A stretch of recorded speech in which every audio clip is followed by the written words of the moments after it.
नमस्कार. मी भाऊ तोरसेकर. तुम्ही बघत आहात प्रतिपक्ष.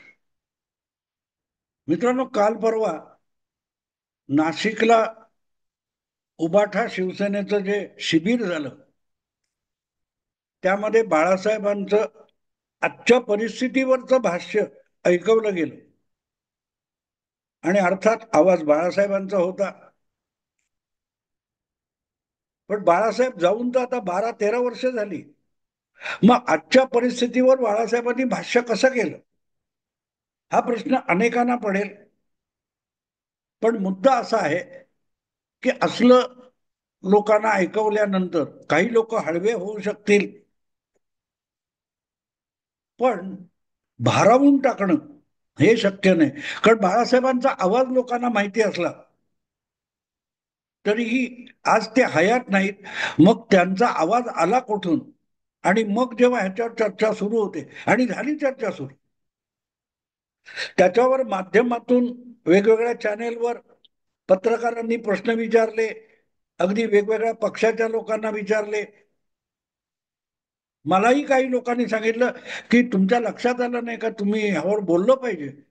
म्हटलं काय बोलायचं. मला खरंच मित्रांनो, ते जे काय नव्या परिस्थितीवर बाळासाहेबांचं भाष्य त्यांच्या तोंडी घालून दाखवण्यात आलं, ते कृत्रिम आहे कळत होतं.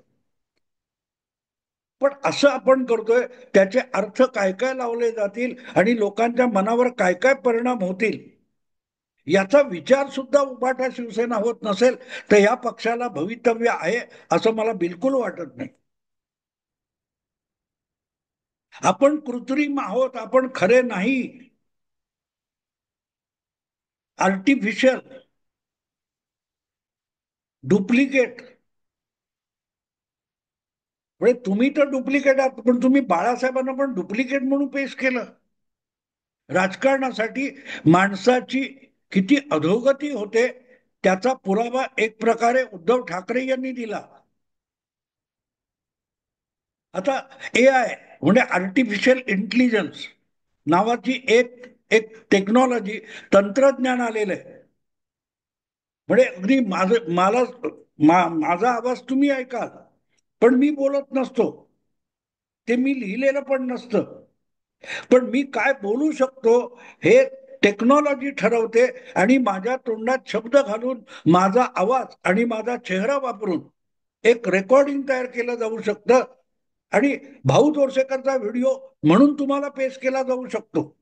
जसा हा नाशिकच्या अधिवेशनामध्ये किंवा शिबिरामध्ये उभाठा शिवसेनेने बाळासाहेबांचं आजच्या परिस्थितीवर केलेलं भाष्य जे आहे, हे बघितल्यानंतर तो विषय मला बोलावासा वाटला. याचं कारण असं आहे की अमेरिकेत बोस्टनला राहणारा देशपांडे नावाचा एक मराठी तरुण आहे, आणि त्याने मलाच सांगितले की तुम्ही इतके काय म्हणता बिझी असता, तर तुम्हाला अनेक लोक प्रश्न विचारायला उत्सुक असतात, आणि त्यांना प्रश्नांची उत्तरं द्यायला तुमच्याकडे एनर्जी कमी आहे, ताकद कमी आहे, आणि वेळ कमी आहे. तर एक असं ऍप बनवता येईल की ते ऍप वापरलं की त्या ऍपला जाऊन प्रश्न विचारायचे की या विषयावर भाऊ तोरसेकरांचं म्हणणं काय आहे, याविषयी भाऊ तोरसेकर काय सांगतील, आणि ते ऍप अशा चिकित्सक लोकांना, प्रश्नकर्त्यांना त्याची उत्तरं परस्पर देईल. मी चकित झालो.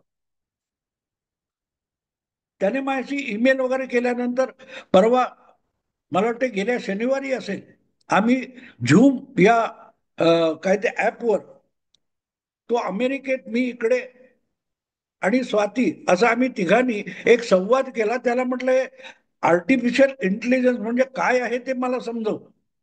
आणि मी जी उत्तरं दिलेलीच नाही, ती माझ्या नावावर एक टेक्नॉलॉजी कशी तयार करू शकते हे मी त्याच्याकडून समजून घेण्याचा प्रयत्न केला. तेव्हा त्यांनी जी काय आता एक प्रयोग चालवलेला आहे, भाऊ तोरसेकर होतं, एक AI ऍप बनवायचं. म्हणजे काय, म्हणून ते कसं करणार, तुला मी कसा विचार करतो की अमुक विषयातली कुठची माहिती माझ्याकडे आहे, आणि त्यामुळे त्या प्रश्नाला मी काय उत्तर देईन, हे तुमचं ऍप कसं काय ठरवू शकतं, तुमचं टेक्निक कसं काय ठरवू शकतं. तो काढणार कुठून? माझ्या मेंदूत तर तुम्ही घुसू शकत नाही ना. तेव्हा त्या मुलाने, देशपांडेने मला फार छान समजावलं की मी आतापर्यंत जे जे लिहिलेले लेख इंटरनेटवर उपलब्ध आहेत किंवा माझे व्हिडिओ उपलब्ध आहेत, माझी वेगवेगळ्या ठिकाणी झालेली जी व्याख्यानं, भाषणं आहेत, त्यांचे व्हिडिओ उपलब्ध आहेत इंटरनेटवर. त्यामुळे माझा आवाज, माझा चेहरा आणि मी प्रत्यक्ष लिहिलेले लेख, त्यातून केलेलं विवेचन, त्यातून केलेले युक्तिवाद, त्यातून आलेली अत्यंत दुर्मिळ अशी वाटणारी माहिती, या सगळ्याची एक गोळाबेरीज करून एक ऍप बनवता येतं. म्हणजे काय होतं,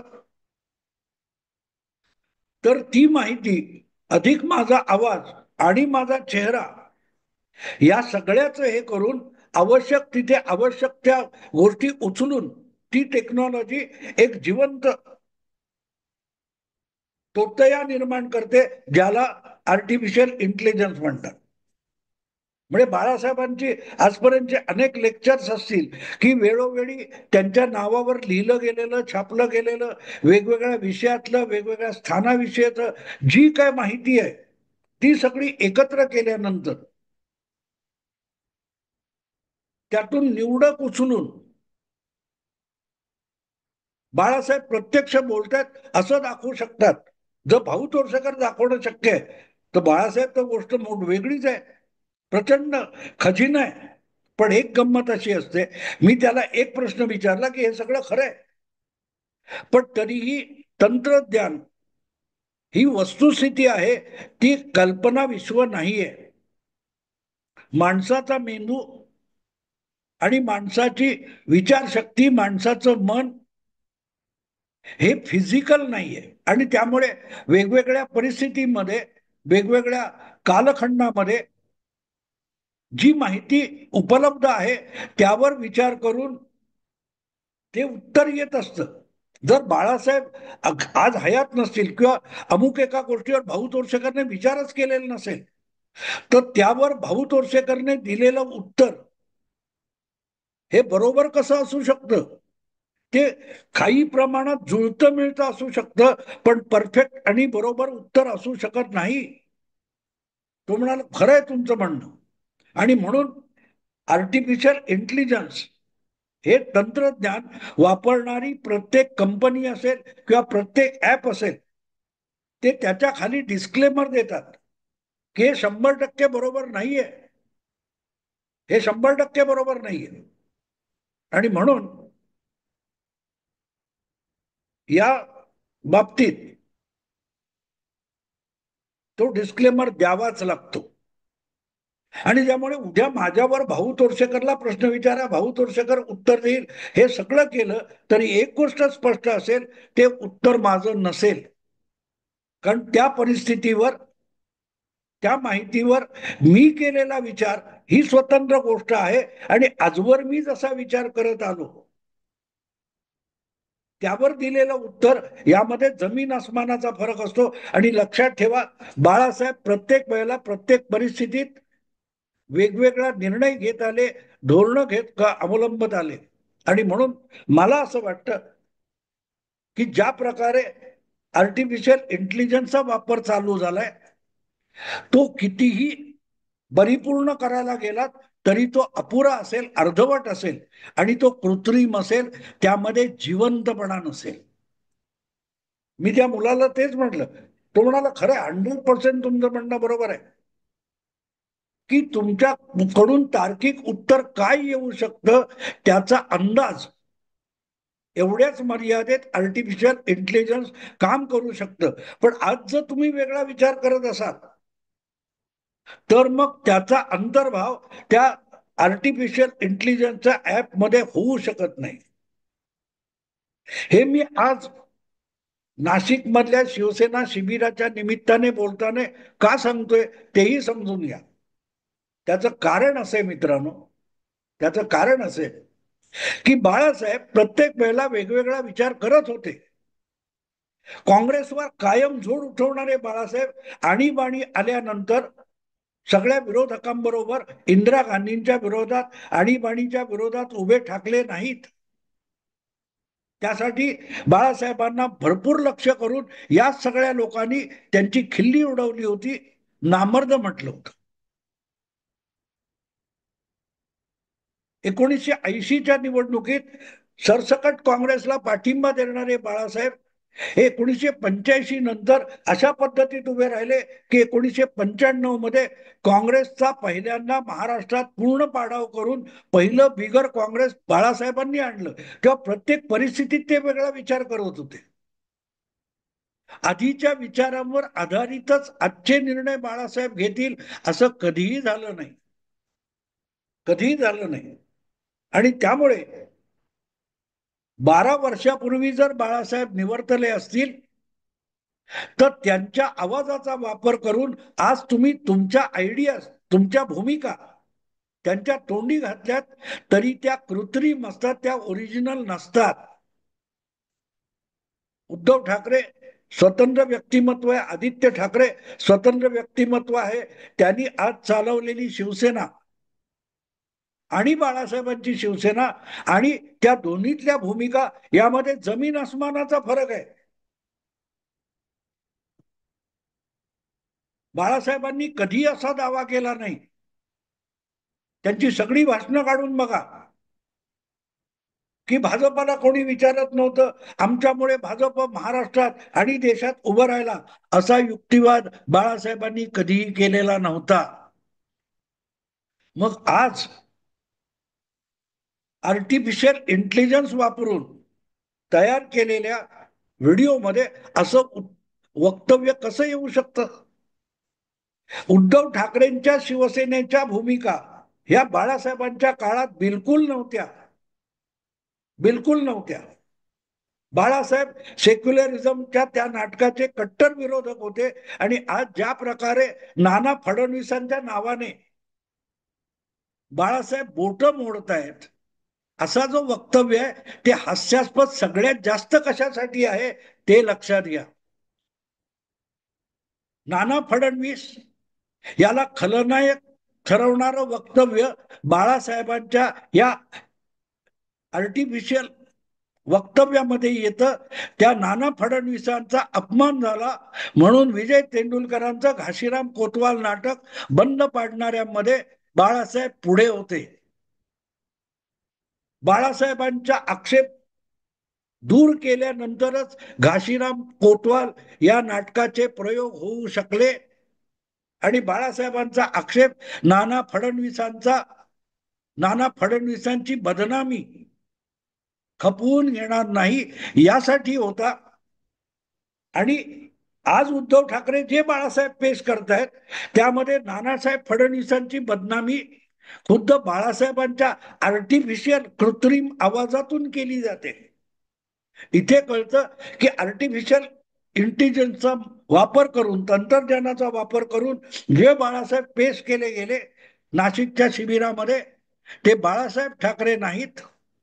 तो आवाज त्यांचा असेल पण त्यांच्या आवाजातून उद्धव ठाकरे बोलतायत. उद्धव ठाकरे यांची नवी सत्ता लालसेची भूमिका बोलते, हे लपत नाही. बाळासाहेब आणि उद्धव ठाकरे यांच्यामधला फरक काय होता हे एक फडणवीस नावाचं वाक्य जे आलेलं आहे त्यामध्ये त्यातून स्पष्ट होतं. ते बाळासाहेब होते ज्यांनी फडणवीसांची बदनामी, नाना फडणवीसाची बदनामी खपवून घेणार नाही म्हणून नाटक बंद पाडलं. ते बाळासाहेब उद्धव ठाकरेंच्या भूमिकेतून बोलायला लागतात तेव्हा नाना फडणवीसाची स्वतः बदनामी करतात. यातच ओरिजिनल काय आणि डुप्लिकेट काय हे समोर येऊ शकतं, समोर येतं. आणि म्हणून मग प्रश्न विचारणं भाग पडतं, आवाज कुणाचा? अगदी कान देऊन दोन दोनदा तीन तीनदा एका आवाजाची साधर्म्य साम्य आहे पण तो आवाज किती कृत्रिम आहे की ते बाळासाहेब बोलत नाही ते कळतं. आणि म्हणून जो खरा शिवसैनिक असेल, बाळासाहेबांची एकनिष्ठ असेल, त्याला उद्धव ठाकरेंना ठणकावून सांगता आलं पाहिजे हा आवाज बाळासाहेबांचा नाही. आवाज कुणाचा? तर बाळासाहेबांचा असतो. पण हा बाळासाहेबांचा आवाज नाही. हे बाळासाहेब प्रेमी असेल त्याने ठणकावून सांगायला पुढे आलं पाहिजे की ही बाळासाहेबांच्या आवाजाची सुद्धा विटंबना आहे. ओटसोट काहीतरी खुट्ट वाजलं की महाराष्ट्राचा अपमान, शिवसेनेचा अपमान, बाळासाहेबांचा अपमान, शिवरायांचा अपमान म्हणून नाचणारे जे लोक आहेत, त्यांनी एक प्रकारे शिवसेना प्रमुख बाळासाहेब ठाकरे यांचा केलेला हा सगळ्यात घोर अपमान आहे. बाळासाहेबांच्या अगदी कृत्रिम काय असेल आर्टिफिशियल इंटेलिजन्सचा वापर करून त्यांच्या भाषणांचा उपयोग करण्याला माझा आक्षेप बिलकुल नाही. पण बाळासाहेबांच्या भूमिकांना विटंबित करू नका. मला एक गोष्ट आठवते, एक कोणतरी नट होता, मला आता नाव सांगणं आवश्यक वाटत नाही, पण लग्नाची बेडी हे आचार्य अत्र्यांचं गाजलेलं नाटक होतं आणि ते नाटक नव्याने करताना हा नट मध्ये मध्ये आपल्या मनातले संवाद घुसडायचा, ह्याची कोणीतरी तक्रार आचार्य अत्र्यांकडे केली. त्या आचार्य अत्र्यांनी त्याला बोलवलं आणि त्याला सांगितलं, माझं नाटक दीर्घकाळ चालतंय, दीर्घकाळ चालतंय, पिढ्या बदलल्या चालतं, कारण तो ताजमहाल आहे, त्याला तुमच्या तांबड्या विटा लावू नका. हे जे आचार्य अत्र्यांनी सांगितलं होतं तेच नेमकं आज बाळासाहेब ठाकरे असते तर त्यांनी उद्धव ठाकरेंना सांगितलं असतं की माझं व्यक्तिमत्व, माझा आवाज, माझी भाषणं, माझी बुद्धी, माझे विचार हा मी उभारलेला ताजमहाल आहे, त्याला तुमच्या भट्टीतून आणलेल्या विटा लावू नका. उद्धव ठाकरे यांनी आपण कसे डुप्लिकेट आहोत हेच त्या नाशिकच्या शिबिरातून ह्या आर्टिफिशियल इंटेलिजन्सच्या प्रयोगातून सिद्ध केलं. वाईट वाटतं. बाळासाहेब हा संपूर्णपणे ओरिजिनल नेता होता, राजकीय नेता ओरिजिनल होता. त्याच्या पुण्याईवर जगण्यासाठी मुलगा जे डुप्लिकेट उद्योग करतोय, नातू जे डुप्लिकेट उद्योग करतोय, त्यातून पक्ष उभारणार नाही, पण जन्मदात्याची नको तितकी विटंबना आणि बदनामी मात्र होते, याबद्दल मनात शंका बाळगण्याचं कारण नाही. म्हणून प्रश्नाचं मी विषयाचं शीर्षक जे दिले, आवाज कुणाचा, हा आवाज बाळासाहेबांचा नाही, हा कृत्रिम आवाज आहे. तो बाळासाहेबांचा भासवण्याची धडपड म्हणजे साक्षात तोतयेगिरी आहे. हा तोतयाचा आवाज आहे, हा बाळासाहेबांचा आवाज नाही. एवढंच बोलून थांबतो. आवडलं लाईक करा, शेअर करा आणि प्रतिपक्षाला सबस्क्राईब करा. नमस्कार.